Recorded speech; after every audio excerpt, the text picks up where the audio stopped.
अगर हमें स्वप्न में गौ अथवा सांड दिखाई पड़े, दर्शन मात्र से हमें एक बात अवश्य समझनी चाहिए कि अब आने वाले समय में हमारा कल्याण होने वाला है।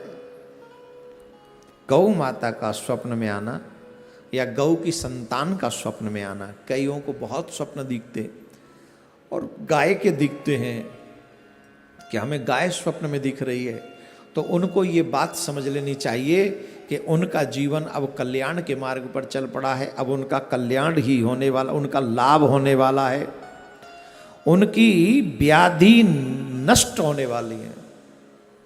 आपने हमारे कन्हैया का एक चित्र देखा होगा, कैसा कि स्वयं कन्हैया गऊ के थन से मुख लगाकर दुग्ध पी रहे हैं, है ना।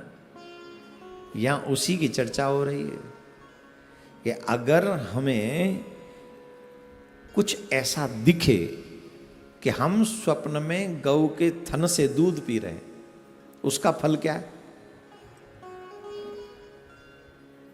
उसका भी तो कोई फल होगा महाराज। एक तो हो गया, आपने पहले बता दिया।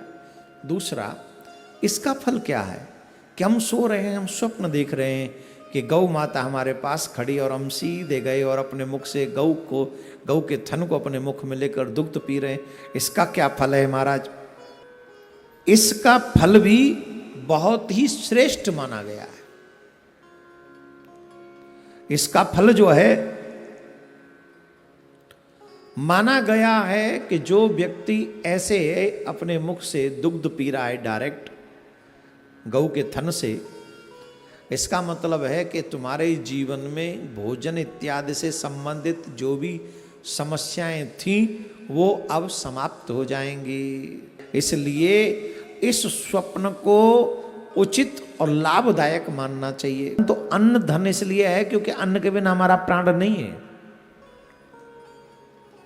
इसलिए उसे, जिसने अपने मुख से थन का पान किया है गौ के, उसकी जो अन्न संबंधित समस्या हैं, भोजन संबंधित समस्या हैं, वो सब समाप्त हो जाएंगी। ऐसा उसको मानना चाहिए, बड़ा ही उत्तम माना गया है।